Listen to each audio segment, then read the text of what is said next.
नमस्कार। आइए आज हम आपको मधुमेह यानी डायबिटीज़ के बारे में बताते हैं। यह डायबिटीज़ बीमारी क्या है, दुनिया इससे अवगत हो गई। यह बीमारी आज के डेट में बहुत फैल चुकी है, इतनी फैल चुकी है कि आज हर घर में इससे लोग परेशान हैं। जहाँ तक मेडिकल साइंस में इसको कंट्रोल किया जा सकता है,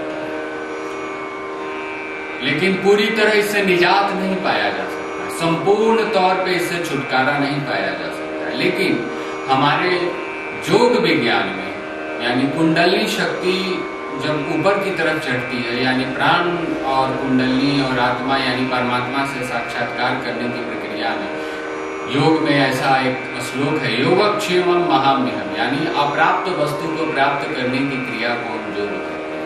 तो योग के द्वारा यह पूर्णतः ठीक हो सकता है। लेकिन ये कैसे ठीक हो सकता है? जहाँ मेडिकल साइंस कहती है कि ये अल्फा और बीटा सेल्स डेड हो जाते हैं, पेंक्रियाज को हील ही नहीं। पेंक्रियाज तो रहता है, लेकिन वो जो प्राण शक्ति जो है, जो इलेक्ट्रिक करंट है, सप्लाई है, वहां तक नहीं पहुंच पाती है।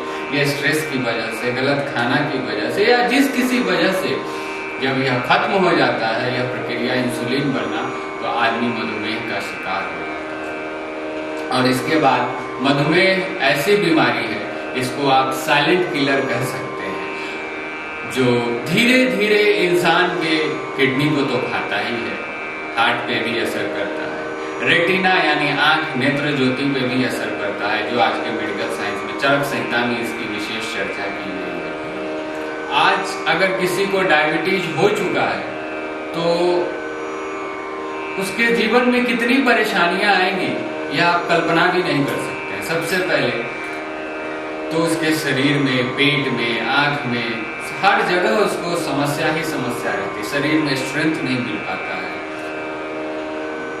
आंख की ज्योति जो होती है वो कम हो जाती है, जी मिचलाना, शरीर घबराना, तरह तरह की समस्याएं, फीवर होना, तरह तरह की समस्याएं उसके जीवन में आती जाती है। यह एक ऐसा, इसको राजरोग कहा जाता है, इससे निजात नहीं पाया जा सकता। तो आइए हम आपको आज बताते हैं कि इससे कैसे निजात पाया जा सकता है। ये हमारे गुरु महाराज सदाशिव श्री श्री 1008 रामानंद शास्त्री जी की कृपा की देन है, जो आपके समकक्ष में मैं प्रस्तुत कर रहा हूँ। वो साक्षात शिव स्वरूप थे।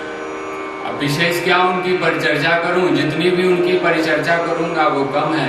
वह एक तरह से आदि गुरु आदिनाथ स्वयं सदाशिव शिव थे, जिनके सानिध्य में रह के हमें कुछ ज्ञान प्राप्त हुआ, साधना, उपासना और तपस्या करके, और उसका फलीभूत मैं आपको आज यहाँ बता रहा हूँ, जिससे ये निजात पाया ही जा सकता है। यह एक वैज्ञानिक तथ्य है। तो आइए, यह प्रयोग या तो हम सूर्योदय के समय कर सकते हैं और सूर्यास्त के समय कर सकते हैं। क्यों हम सूर्योदय के समय और क्यों सूर्यास्त के समय इसको करेंगे?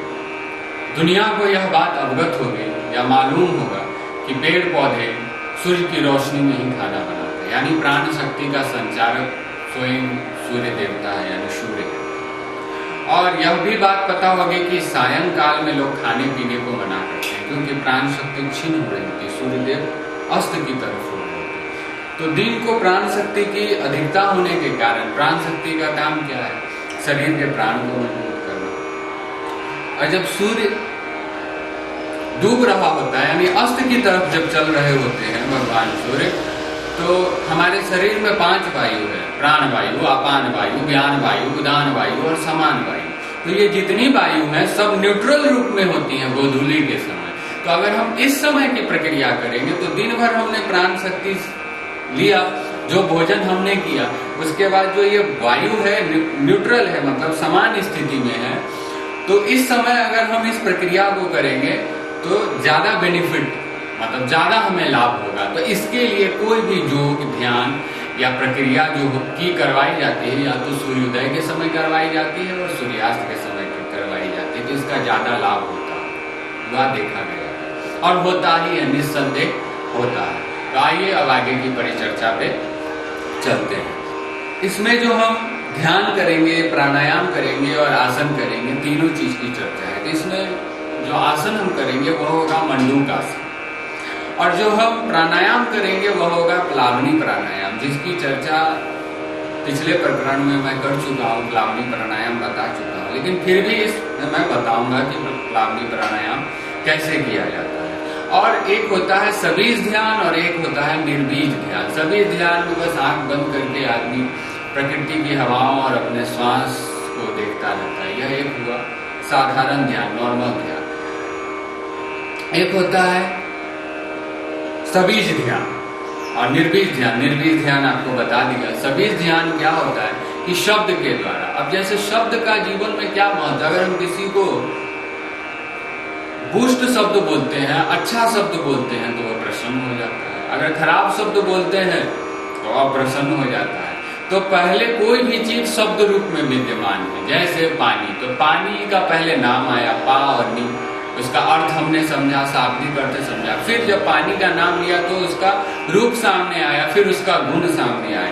तो वस्तुतः और अर्थतः हम इसको जाने या ना जाने, लेकिन ब्रह्मांड में हर शब्द के जितने भी ये वर्ण है, क ख ग से लेके अंग तक, चाहे छ तक जितने भी हैं, सबके अलग अलग रंग हैं और सबके अलग अलग ध्वनि है। तो वस्तुतः जब हम सभी ध्यान करेंगे तो शब्द से हम कैसे एनर्जी ले सके, प्राण शक्ति और बीमारी के द्वारा।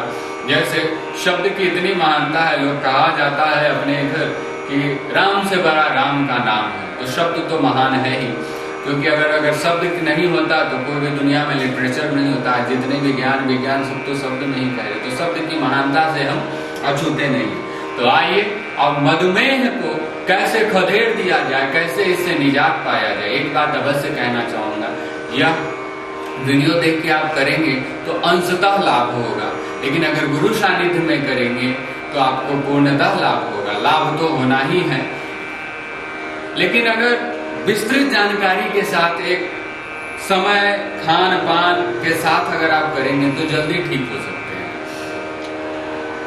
तो आइए शुरू करते हैं कि कैसे यह करके हम मधुमेह से हम निजात पाएं।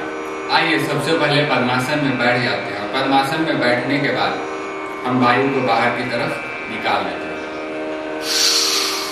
ये वायु निकाल दिया, जब वायु निकाल दे तो इसके बाद हम आगे की तरफ झुकते हैं कि जो वायु रह चुकी है वह अभी निकल जाए, लेकिन हम ये वायु निकालते समय नीचे की तरफ जाएंगे। फिर से इस प्रक्रिया को देखें।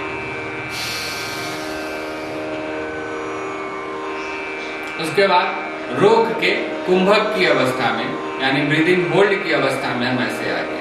उसके बाद दोनों मुट्ठियों को हम बांधेंगे और पेरू को जोर से हम तवा पे खींचेंगे। ये अब इतना जोर से भी नहीं दे कि आप अपने पेट के अंदर होते हुए, जितना आप ये, अब ये से वायु निकली हुई है कुंभक की अवस्था में।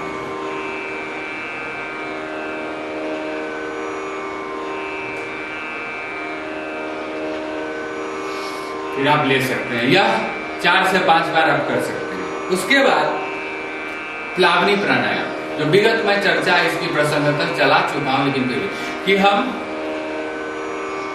पूरक करेंगे। पूरक यानी अगर खाली पेट करें तो ठीक है, नहीं तो सूर्यास्त के समय करें, यानी प्राणवायु को खींच रहा हूं शरीर के अंदर, सिर्फ पेट के अंदर ही भरूंगा, जितना मेरे कैपेसिटी होगी उतना मैं खींच लूंगा और पेट के अंदर ही वायु को समेट के उस अवस्था में कुंभक कर दूंगा, जितना मैं कुंभक कर सकता हूँ, यानी ब्रीदिंग को होल्ड कर सकता हूँ। और ब्रीदिंग को जब मेरा होल्ड रहेगा तो उसी अवस्था में हम इसको फिर निकाल देंगे। जितना देर होल्ड कर सकते हैं उतना में ही हम ध्यान करेंगे, नाभि पर हम ध्यान करेंगे। उसके बाद कंफर्ट के हिसाब से अपनी अपनी शारीरिक क्षमता के अनुसार फिर हम निकाल देंगे इस श्वास को। यह प्रक्रिया भी हम 5 बार करेंगे। फिर से एक बार देखिए, अगर नहीं समझ में आता हो तो यह देखिए। अपनी क्षमता के अनुसार खींचें प्राणवायु को। उसके बाद कुंभक ब्रीदिंग होल्ड, नाभि पर ध्यान करें अपनी क्षमता के अनुसार, शारीरिक क्षमता के अनुसार। उसके बाद फिर वायु को निकाल दें। यह प्रक्रिया 5 बार होने के बाद अब आते हैं प्रमुख प्रक्रिया के पास। जब ये 5 बार यह प्रक्रिया हो गई, पद्मासन, मंडूकासन और प्लावनी प्राणायाम। उसके बाद हम आते हैं अग्नि तत्व, यानी अग्नि की जो उत्पत्ति हुई है वो र शब्द से हुई। अगर हम उस पर बिंदु डाल देते हैं, चंद्र बिंदु, तो वो तेजोमय हो जाता है। तो रंग शब्द हमने डाल दिया और उसके बाद हम नाभि पर ध्यान करें और मन ही मन बिना जिह्वा को हिलाए हुए रंग शब्द का जप करेंगे, अपने अंतर मन में मनन करेंगे और नाभि पर मेरा ध्यान रहेगा। नाभि का ध्यान करो तो थोड़े समय के बाद नाभि में धड़कन मालूम पड़ने लग जाती है। या किसी को एक दिन में भी हो सकता है, 2 दिन में भी हो सकता है, 15 दिन में भी हो सकता है और महीने दिन में, लेकिन होगा अब जब धड़कन मालूम तो आनंद की अनुभूति होने लगेगी। आदमी एकदम शांत और निर्मल हो चुका होता है। या करते करते महीने, 2 महीने, 3 महीने में आप देखेंगे कि आपके शरीर में अनंत तेज, अनंत बल, अनंत शौर्य की उपलब्धि होती जा रही है। पहले की अपेक्षा आपके शरीर में बल आ गया और एक समय आप चेकअप करवाने जाएंगे 2-3 महीने के बाद, आपको लगेगा मैं तो स्वस्थ हो चुका। तो यह आज आपने जाना कि मधुमेह से कैसे छुटकारा पाया जा सकता है। आप इसमें निस्संदेह करके देखें, फायदा होगा ही होगा, इसमें कोई दो राय की बात नहीं है। मधुमेह आज एक हर घर में घर कर चुका है और यह एक बहुत ही लाइलाज बीमारी बन चुकी है और इससे हजारों लोग, लाखों लोग ग्रसित हो चुके हैं और यह हमारे शरीर को खोखला कर दे रही है। यह एक साइलेंट किलर है, लेकिन मेडिकल साइंस में इसको बताया जाता है लाइलाज बीमारी। लेकिन हमारे योग शास्त्र में इस बीमारी का इलाज है और जड़ से इलाज है, लेकिन इसको हमारी चीज़ों में फॉलो करना पड़ेगा हमको, जो हम आपको आज बताएंगे। कुछ इस बीमारी के बारे में जानते हैं, जैसे बहुत से लोग इसके लिए नोन होंगे, इसमें इंसुलिन बनना बंद हो जाता है जिसके कारण हमको इंजेक्शंस लेने पड़ते हैं या बहुत सी प्रक्रिया अपनानी पड़ती है। इसमें मैं आपको इतना ही बताऊंगा कि हमारे ऋषियों महर्षियों ने जो शोध कर दिया, जैसे चरक संहिता में भी इस चीज़ के बारे में बताया जा चुका है, तो हमारा जो विज्ञान है वो आज इतना पावरफुल था, हमारा जो प्रिमिटिव विज्ञान है। जैसे एक छोटा सा मैं एग्जांपल देता हूं आपको उदाहरण के तौर पे, कि याज्ञवल्क्य ऋषि जी ने लॉ ऑफ रिलेटिविटी यानी सापेक्षता का सिद्धांत बताया था रामायण काल में, और वही चीज अल्बर्ट आइंस्टीन ने बताया तो लोगों ने माना। तो आप ये समझिए कि 100-150 साल पहले अल्बर्ट आइंस्टीन ने बताया होगा और हमारे ऋषि लाखों हजारों वर्ष पहले, तो हमारा विज्ञान कितना गहरा है और कितना सूक्ष्म है। तो आइए अब उस विज्ञान को हम कैसे अपने जीवन में उतारें जिससे कि हम इस लाइलाज बीमारी का टक्कर ले सके और इससे हम मुक्त हो सके और अपने जीवन को आनंदित कर सकें। तो एक तो इसमें अल्फा बीटा रेज है जो मेडिकल साइंस बोलती है रिएक्टिव नहीं हो सकती है, लेकिन योग शास्त्र में अगर पूरक रेचक कुंभक अगर सही मात्रा में किया जाए तो ये रिएक्टिव हो सकती है। और शरीर के अंदर जब ये डायबिटीज होती है तो आंखों की रोशनी पे भी प्रॉब्लम पड़ता है, रेटिना पे भी प्रॉब्लम पड़ता है, इंसान के पाचन तंत्र पे भी प्रॉब्लम पड़ता है। अगर कट जाए या कुछ हो जाए तो इंसान के घाव जल्दी नहीं बंद होते हैं, क्योंकि कभी शुगर बढ़ जाता है इसमें, कभी शुगर, बहुत सी इसमें प्रॉब्लम है। तो इस बीमारी से कैसे लड़ा जाए, तो मैं आपको एक चीज बताता हूँ, प्लावनी प्राणायाम, जो इसी में मैं बता चुका हूँ। तो प्लावनी प्राणायाम आप करेंगे तो प्लावनी प्राणायाम से अपनी प्राण शक्ति इतनी बढ़ जाती है, जैसे हम किसी को ब्लड डोनेट करते हैं उसी तरह हम अपनी प्राण शक्ति को भी डोनेट, और पेट के समस्त विकार इससे दूर हो जाएंगे। आप इसको करके देखिए। मैंने बहुत से लोगों को आजमाया है, वो ठीक हो गए हैं और उनका जो रिपोर्ट आया गया है 20 से 25 दिन वो किए हैं और उनका रिपोर्ट बहुत नॉर्मल आया। ट्राइग्लिसरीन, एलडीएल, एचडीएल, इंसुलिन की जो भी मात्रा था सब कुछ बढ़िया आया। तो आप प्लावनी प्राणायाम कीजिए, एक आसन में बैठ के। पहले आप नाड़ी शोधन प्राणायाम कर लें और उसके बाद प्लावनी कम से कम 10 बार करें। अब मैं आपको नाड़ी शोधन प्राणायाम कैसे किया जाए, ये जो हमने आपको इस श्रृंखला में बताया है कि डायबिटीज़ को दूर भगाने में ये कैसे कारगर है, तो यह प्राणायाम हम अब करेंगे। तो आप सबसे पहले बायां पांव जो है वो ऐसे रखें परपेंडिकुलर और दायां पांव इसके ऊपर, तो ट्रायंगल बनेगा। और नाड़ी शोधन में लंबी गहरी हम सांस लेंगे और छोड़ेंगे, तो 1 काउंट करेंगे। ऐसा हम 21 बार करेंगे और कम से कम ऐसा 3 से 5 सेट आप कीजिए किसी भी आसन में शांतिपूर्वक बैठ के। 1 ऐसे, 2, 3, 4, 5। ऐसा करके आपको 21 बार करना है, तो यह एक सेट होगा। ऐसा आपको 3 से 5 सेट करना। आइए अब मेन प्राणायाम करते हैं, प्लावनी प्राणायाम। इससे आपका डायबिटीज कंट्रोल होगा। तो प्लावनी प्राणायाम में हम सांस अंदर की तरफ भरेंगे, जैसे साइकिल के पंप से टायर में हम हवा भरते हैं, आपने देखा होगा। तो ये देखिए, लेकिन इस प्राणायाम में एक चीज का आप और ध्यान रखिएगा कि आप सांस जो अंदर ले रहे हैं ना, बाहर की तरफ लीक नहीं हो। भले आप 1 बार करें, 2 बार करें, 3 बार करें, 5 बार करें, ये नहीं है कि मेरी तरह 10 बार। प्रैक्टिस की तरह हो जाएगी, 50 बार 100 बार भी होगा प्रैक्टिस आने पे, लेकिन ये आपको परफेक्ट ही करना पड़ेगा। तो आप फिर से देखिए,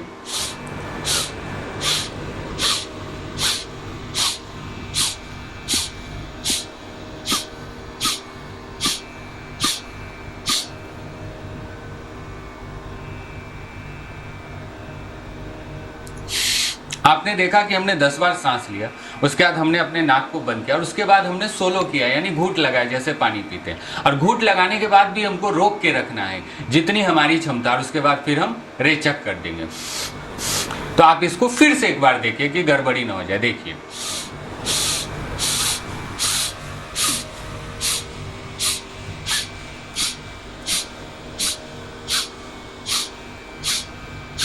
ये देख लिया, हमने कर लिया। अब नाक को पकड़ा और मैं घूंट लगाऊंगा। अब देखिए, ये अब अपनी क्षमता अनुसार रोकूंगा।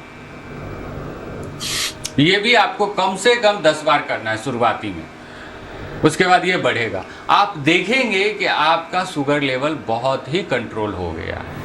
तो आपने जाना कि इस प्लावनी प्राणायाम से कैसे डायबिटीज़ को दूर भगाया जाता है। आइए थोड़ा सा आप खान पान के बारे में बता दें। आप थोड़ा सा, अगर डायबिटीज़ के रोगी हैं तो सुबह सुबह थोड़ा हल्दी पानी लीजिए, हल्का सा गर्म, न पानी बहुत गर्म होना चाहिए न ठंडा होना चाहिए। 1 गिलास सादा पानी लीजिए, हल्का गुनगुना गर्म। उसके बाद उसमें थोड़ा टीस्पून हल्दी डालिए, टर्मरिक ओरिजिनल, और उसके बाद फिर गुनगुना सादा पानी पीजिए। और अगर हो सके तो नाश्ते में 5-10 थोड़ा सा नीम के पत्ते भी चबा लें, अगर हो सके तो। और उसके बाद अगर खाना खाते हैं सुबह या शाम, जो भी आप खाना खाएं, तो थोड़ा करेले का सेवन कर सकते हैं, लौकी का सेवन कर सकते हैं, जितना आप लाइट खाना खा सकते हैं। जब आप इतना कर लेंगे, जब योग का बल आएगा, और ये जो आपको नेचुरोपैथ की यह चीज़ है, जो आयुर्वेदिक चीज़ है, जो हमने आपको बताया, जो हमारे वेदों में और संहिताओं में बताया, अगर आप इसका पालन करेंगे तो थोड़ा थोड़ा हर चीज़ खा सकते हैं और इस रोग को भगा सकते हैं और अपने जीवन में आनंदित जीवन को जी सकते हैं और तंदुरुस्त रह के और सब कुछ का आनंद लेते हुए। धन्यवाद।